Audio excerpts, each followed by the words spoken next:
Hello, this is Sophie Lawson from sophielawson.com, and this is episode 179 of the Sophie Art Podcast, which is a little podcast that I do about the art and things. And this one today, well, this is probably the most unprepared I have ever been for a podcast, I think. But this is episode 179, and what we're doing on this one is we're going to be looking at an article from issue number 12 of the Character Design Quarterly magazine, which is a beautiful little magazine. And the article we're going to be looking at is called Crafting Adorable Characters. So I think this one's going to be fun, but I don't know nothing about it at the minute. So this is going to be quite different to all the other articles I've done. Normally when I do these articles, what I do is I study from them first. But for this one, I'm going to be doing it live sort of thing. So if you're watching on YouTube at youtube.com/Sophie Lawson, you'll be able to see some of the images. But like I always say, hopefully it will be alright without the images. So little Dennis, little co-host is here. He's cool, he is. And he's going to let us get into this one. There's a bit of grass in the little bowl. When it went, oh yeah, last time we was out on, I think the last podcast we were in the graveyard, was we? I think we ended up in the graveyard. So that's probably a bit of grass from the graveyard. But little Dennis has got us into this one. And little Kitty's here with us as well. So they've had their little kitty kisses. So they're going to sit in their little house. Actually, what I'm going to do is, little Kitty's going to be, we'll have little Kitty and Dennis with us. So I thought the first thing I'd do is have a little talk about what this article is. So it's called Crafting Adorable Characters with the artist Fabiola Colavecchio, which I think is a cool name. When you look at the name, it's spelt COLAVECCHIO, but the way the letters go together, it looks really cool. Like all the shapes are quite cool. There's lots of curves with a few straight lines. And it's a really cool name as well, like a long name. I thought what I'd do is first, we'll have a look at the little the artist. So their official website it's FabiolaIllustrator.com. So I'll put links and everything in the description. They've also got an Instagram, which is at Fabiola_Illustrator. And what I thought I'd do is first go and have a look at their little Instagram, and I'll just say what I think their art is. Hopefully they're doing lots of little characters and stuff, which would be nice. Yeah, they are. They're doing sort of little, it looks like they've done an Alice in Wonderland and stuff. So what we have like little characters. Well, actually, yeah, their artwork is very cute. So it is really adorable. They've created, I think it's a little SpongeBob. I've seen, but they've got these weird eyes. Their characters have got very strange eyes. But that's something I noticed when I looked in the article. So in the article, what happens is, they've got a beautiful little website. It's all like creamy colours. It's like pastel-y colours. But that's their little thing. Put that in the show notes. I thought what we'll do is, on this one, as we're going through it, I'm going to take some notes. So this article is called Crafting Adorable Characters. And the first thing that strikes me is these characters have got big fat shapes. Very simple fat shapes with big eyes as well. So I said this on, I think it was the last podcast. I said if to me it feels like one of the things I think is adorable characters, big eyes. And I remember my niece said to me once, if you've got big diluted eyes or something, it makes you more interesting or something like that. So I thought, and then little ones makes them look a bit evil. It's the little eye, the iris bit. So this is going to be quite cool, I think. but it's broken into 3, 4, 5, 6 little sections. So we've got one bit called Watching the World Go By. We've got some sort of like chicken thing. Again, really cool shapes going on here. Nice fun shapes. The next bit's called Kirby and Cuddly, and we've got like a fat little character. He looks like a little made up character. He reminds me a bit of these little creatures from a film in the 80s called, what was it called? Critters, I think. Critters. It was like a scary movie, but it was sort of a comedy thing. You had these little fur balls. He looks like one of those. We've got another one called The Devil's in the Detail. I like that. The next one's called The R and Ha-Ha Factor. It's quite cool. And then we've got something called Fast and Loose, which is a bit more sketchy. And then the final bit's called Warm and Fuzzy. We've got like a pumpkin. The bit when it says the R and Ha-Ha Factor, we've got like a little dragon with his tail wrapped around himself. So he looks quite sort of, for me, he looks a little bit sort of playful, but I feel a bit as if you think he's all cute and cuddly, you go up to stroke him and it'd suddenly turn into this massive dragon or something. I like that one. And then the start of the article, we've got a little intro with a little sun. It's a sun with a little like a smiley face on him. He looks quite cool, he does. But the other thing is, this article, well, this is from the Character Design Quarterly magazine, issue 12, by 3D Toto Publishing, and once again, they've put together a beautiful article. Like, the page layout is brilliant. The page layout is very playful as well. So in the introduction it says, in this article, I showcase some of the characters I've created to spread whimsy and evoke adoration. I also explain my ideas behind different aspects of the design process and the importance of the use of colour, shape language, expression and humour, which never hurts a design. That's cool, isn't it? So for them, the main things about a character is colour, shape language, expression and humour. I like that. And that is the first thing. All these characters are very fun looking. And like, they've got big, simple shapes, but also they've got very limited colours really. But there's lots of texture going on in the colours as well. I like that. So let's get into this first bit. It's called Watching the World Go By. We've got like a chicken. But the thing I notice about it is the pose of the chicken. So we've got like the chicken. The chicken's got a very long neck, which means his head can be pushed right over to one side. So we've got like a big curve going through the chicken from his head, through his body, all the way through his tail. And then you've got these two straight legs, which are pointing inwards. Makes him look a little bit awkward, which is cool. But it's kind of like we've got sort of like a triangle going on, with curvy at the top as well. And the thing I notice is lots of space between all of the shapes, which is brilliant. We've also got a little musical note going on, which adds a little bit of coolness, because there's sort of like, you think, well, is he singing? He must be like singing or something. And then he's got loads of flowers behind him as well. So what's the first thing that strikes me about this? The first thing that strikes me about it is there's a little bit of a story going on with those musical notes.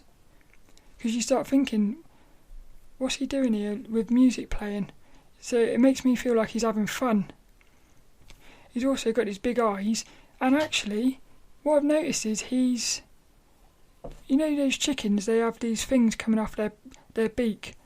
Look like a pair of ball bags, really. But what it is one of them's swinging. So that actually makes me feel like he's sort of dancing to the music. Maybe that's why his legs are in this weird angle, because he's sort of dancing. I imagine he's probably throwing his head side to side. But actually, I think the sun might go with this image. So the sun might be dancing as well, which is quite cool. I like that. So I'm going to read the little article bit. It says, watching the world go by. And this is what he's put. He says, everything around you can inspire and offer new stimuli. It's perfectly fine to be inspired by other artists' drawings, but it's not the only solution when we're staring at that white sheet, terrified.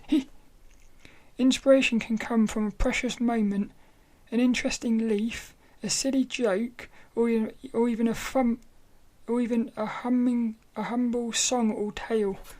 I like that. Yeah, so at any moment you might just get this story idea and stuff. And then he says, the more it means to you, the more love you will infuse into the resulting design. This character, the little chicken, actually I think, is it a turkey? It's a turkey. Yeah, that's it. But the turkey with the turkey things hanging off of its beak. It says, this character was inspired by an old Chinese legend, how the rooster got his crown. There might be a chicken in, I'm not sure. He's cool, whatever he is, and I like his hair as well. He's got like an afro, and even that's sort of swinging. So actually there's a lot of movement in this thing, in this drawing, which I like that. But for me, there's a story in this. Oh, that's quite a cool one, that. What do I take away from that? What I take away from it is little things. For me, I feel like the thing swinging on his beak creates the motion, and that musical note, which actually goes into the bit here in a minute where he says the devil's in the detail. I feel like these little things are the things, that's what's important to me. Ah, that's cool. He's got a little crown on his neck, I just noticed that. Yeah, that's all about how the rooster got his crown. Let's have a look at the next one. It's called Kirby and Cuddly. What we've got is, we've got this little creature. He looks like a fur ball with like a sausage as a mouth, two big round eyes, and he's got a bone going through his head. Like his hairs, and he's got these little arms. So he's got like these little human arms coming out of his big fur body, and little thin legs with a pair of trainers on, and he's holding a baseball bat. So this one feels a bit sort of menacing, I think. Yeah, for me, well, I like his texture. He's got a nice texture to him.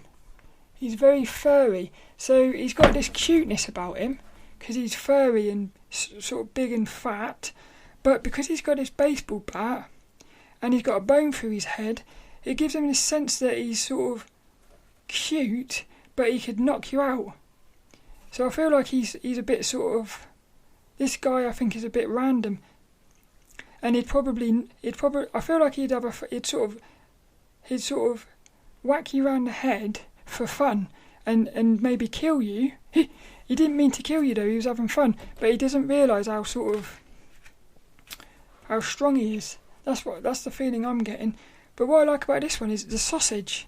He's got like a sausage mouth. And I like that bone, because again, that bone through his head creates the story to me, because I think, how did he get that bone? It's a big bone, and I wonder whether he's actually like killed the creature that bone come from. And the bone is like a trophy for him or something. I like the fact he's got little trainers on, because it makes him feel like a human. He's got these socks on as well, with little dinosaurs on. Yeah, so he's like a little caveman. Little cave thing. And in the thing it says Kirby and Cuddly. And what it says is, this is what Fabiola says. He goes, to give my characters an irresistible squishy cuteness. I like that, squishy. He says, I utilise soft rounded shapes, full lips, big round eyes, tube shaped arms and legs. And then he says, everything that makes me want to just squeeze it. Subtle forms and small elements can make the character really cute too. How cool is that? Yeah, so what I feel like here is, they've actually thought about it, but they went, right, what to me is squishy? That's like a sausage. A sausage is squishy, isn't it? I like his little fingers as well. He's got like these little, very fat fingers, almost like little stumps or something. I like that one. What's my main takeaway from this one? My main takeaway is the accessories. The accessories has added a lot of character to this one. Because if he wasn't holding a baseball bat, it'd be a lot more boring. And if he didn't have the bone in his head, again, it'd just be a bit more boring. So for me, it's like the accessories have brought this one to life. The next bit says the devil's in detail. It says details can be a double-edged sword. For example, I really enjoyed drawing the sneakers on this little caveman and carefully perfecting the dense fur. Yeah, I love that. I love the fur. But sometimes those tiny elements that took so long to create can go unnoticed, and it may not be the best use of time. Learning to find a balance is key. That is brilliant. That's going to be this week's quote, that is. Learning to find a balance is key. That's what, for me, that's what life is all about. Finding a balance. So what I like about this is, the artist has said that they spent ages doing the fur and it might go unnoticed, but that was the first thing I noticed, was how, for me, the fur made this character a lot more cuddly. So I would almost say it's actually the other way round. Yes, like what they're saying is, get the balance between spending too much time on the fur. It's that thing of diminishing returns that they talk about. At some point, it's not worth putting any more in. It might look a bit better, but you're going to take ages. But I feel like this here was actually worth it. So it shows you it is worth putting the time in, because it will be noticed. But I bet they actually wanted to keep going and make it even more furry. I just noticed as well, they've got little hairs on their arm. That's cool, that is. Well, that's like the devil's in the detail. Little fur, the hair was on the arms. Also, what I've noticed is one of his shoelaces is undone. So that makes me feel like he's a bit sort of clumsy. Yeah, for me, this little character, I feel like he's a sort of a very strong character. He's very strong. He probably could kill anyone, but he's so sort of stupid, he'll accidentally go around killing people. So I feel like my main takeaway here is little things. Well, I feel like the main takeaway is actually, for this one, it's about the accessories and little details like his shoelaces being undone and like little hairs on his arm. It's quite cool, I like that. I feel like this is my favourite character of all of these characters. I like the chicken just because I love the shapes. I feel like that's the thing I love about this artist, is the nice feelings you get from the shapes. But this character, I like this one. It's a little dragon rolled up into like an egg. I almost imagine what's happened here is somebody's cracked open the egg that this little dinosaur is inside of, and the dinosaur wasn't ready to come out. So the egg's falling apart, but the dinosaur's just saying, I'm not ready yet. He doesn't want to come out yet. So he's still in the shape of the egg. He's cool, he is. He's got this massive tooth as well. Makes him feel a bit sort of silly again.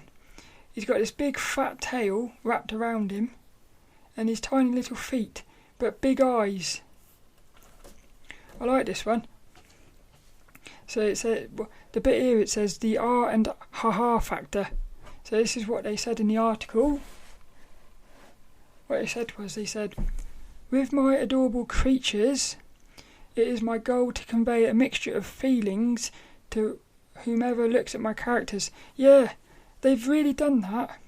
Because that's the thing I'm getting, is the feelings. Mixture of feelings. Like this little caveman guy, he's cute, but he's sort of dangerous. this little dinosaur, I had this feeling that he's all cute and stuff, but he's actually a dangerous dinosaur. So I feel like this artist is really good at that. Sometimes it's sweetness and joy, and other times it could be sadness with a touch of innocence and cuteness. Then they said, social media helps me to connect with my audience and understand if I made the right design choices to successfully communicate my ideas. There's nothing more satisfying than making someone smile or laugh. I like that. So what this is about is, this is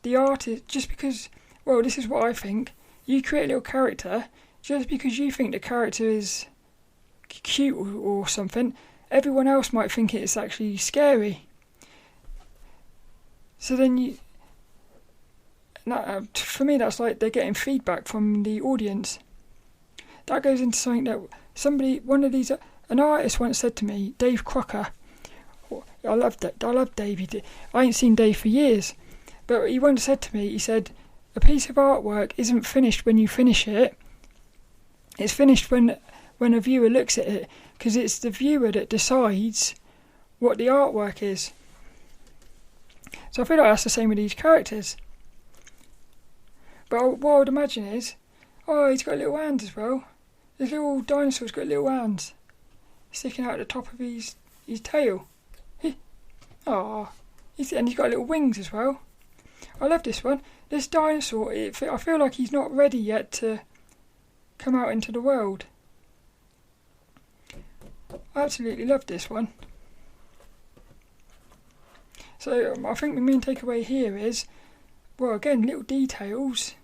It's the little details that make me think, because if those little hands weren't there, it's just, all it is it's 3 little sort of fingers coming out the top of his tail, and his little feet as well, and everything's all curled up, making him little cutie. It's cool, that is. So again, I feel like it's the sort of little things that are making the character alive. The next bit is called Fast and Loose. So what we've got is what is it?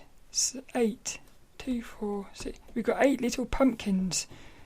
4 of them are sketches and little sort of expressions. All we've got though is it's a simple pumpkin. It's a very simple little pumpkin, and the only thing that's changed is the shape of the mouth and the direction of the hands. It's the same shape, and all that's changing is the expression of the face. But the thing is, it's amazing how all they are is there's these simple little line. It's a line, that's all, a line and 3 little lines for fingers.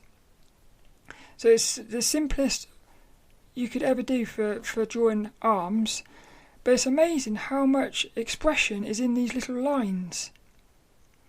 So one of them, their hands are like dropped on the floor, as if he's like exhausted. Another one, he's got his hands wrapped around his back as if like a little cutie.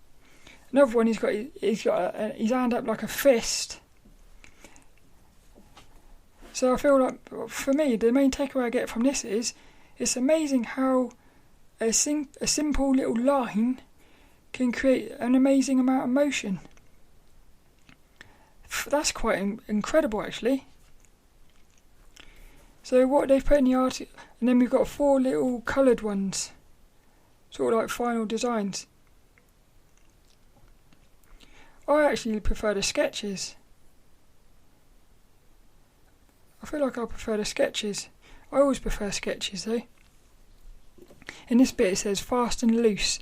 It says, when I have an initial concept for a character that I want to explore, I spend some time creating a range of quick sketches conveying a mixture of different gestures and expressions. While sketching, I try not to think too much or overwork a design, and it often gives rise to lines and shapes I haven't imagined. How cool is that? So they are thinking in lines and shapes. I like that. So it says, this quick process also keeps your cute, childlike designs from becoming overcomplicated and less honest and approachable. I like that. I feel like the main takeaway here is keep it simple when you're designing your characters. Because I know whenever I'm designing like characters in my sketchbook, I always have to stop myself doing the details. I also like the fact that they use the same simple shape of the pumpkin, because even if they're going to change that shape later on, they haven't got to faff about. They haven't got to faff about with the pumpkin shape. The only thing they've got to worry about is the shape of these lines for the arms. And I imagine that takes like 5 seconds. I bet these little sketches took about I reckon it took about 2 minutes to do all of those.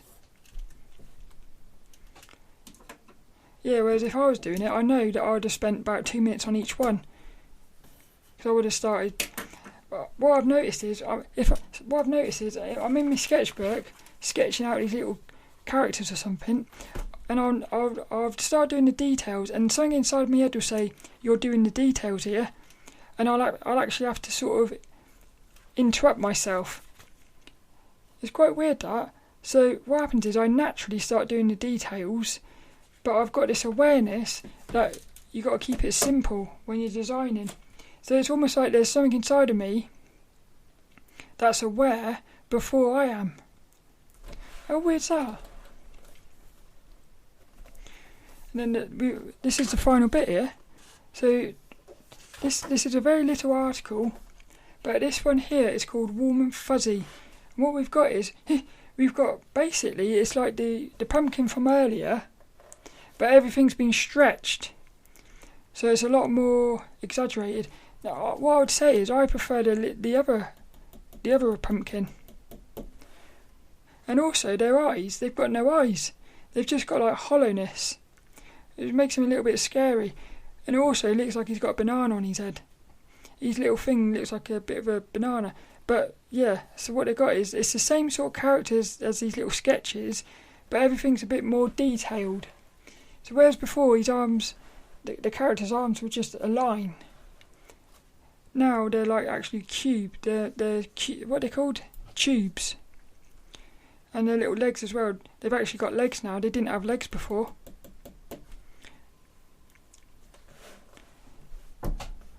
Do I like that character? No, it's actually my least favourite of all the characters, and I actually feel like it doesn't fit in with the other characters. The first character, the chicken, is amazing. Like, you want to squidge it. The fur ball, again, you can sort of squeeze him. Same with the dinosaur and the little pumpkin sketch. Whereas the final one here, this pumpkin here, he feels a lot more hard.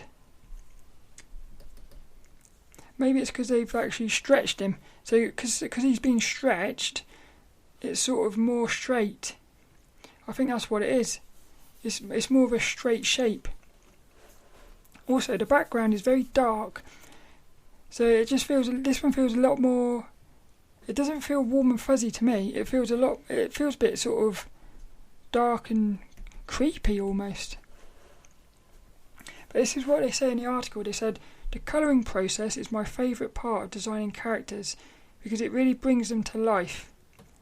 Choosing a palette is never easy, so I am always on the lookout for interesting and appealing combinations.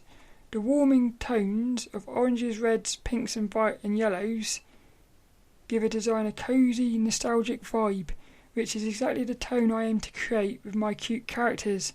Even if they are red with anger, they still look sickly sweet. I'm not sure about this one. What I do like, what we've got is we've got a little pumpkin. One of their legs is sort of straight on the floor. The other one is at an angle and it's not touching the ground. So there is a little bit of sort of silliness in this. And also they're pulling their hair. So there is a bit of silliness in the character. But for me, I feel like the background, that dark background, it doesn't work for me. I'd like to see what this character looked like with a white background. And also, I think there's too much black in the mouth. It's got a very big mouth. So for me, this one here doesn't feel warm and fuzzy. That's not the words I would use to describe this one. But what I do like about this bit is they said about the colouring process is my favourite part of designing characters because it really brings them to life. But it's strange because I often say that for me characters are at their best when they're in the sketch phase, so there's no colours. So I feel like it's the lines that bring characters to life. The lines and shapes. Whereas what are they called? Fabiola feels like it's the colours. That's cool, that is though. I really enjoyed this. I think that's it for this one. What's my main takeaway? My main takeaway is something I've noticed before as well. Accessories and props are amazing for adding like a story to your characters. And little things like the shoelace, all these little fingers over the top of the tail. It's the little things that are creating lots of character. But I will say that the colours of these characters is amazing, apart from that final one. The other ones have got these very bright colours. It's playful. That's what I think. That's it for this one. Little Dennis, he's gonna play us out on there. Watch this, look. Boing! Little Dennis has said it's time to go. So all we've got left is this week's little inspirational quote. And well, I hope you enjoyed that one. It's a bit different than normal. I think I prefer studying first, because then I can really take it all in. I feel like there's a lot of stuff here that I didn't take in enough. It's quite weird, but this week's little inspirational quote, it actually goes to Fabiola Colavecchio. How cool is that? It sounds very satisfying to say that name. Fabiola Colavecchio. And the quote is, "Learning to find a balance is key." That's brilliant. Like I said, I feel like that is actually, I almost feel like that is the purpose of life. I think the meaning of life is all about finding balance, because when you find balance, you turn opposites into, well, what they call non-dualistic. So I feel like the creator itself, the creator, what some people would call God, is actually completely in balance. Any of its creations are out of balance. And I think the point of a character or a human, I think the point of everything that's been created is to find balance so that we can become our own creators. So this week's little inspirational quote, "Learning to find a balance is key." Fabiola Colavecchio.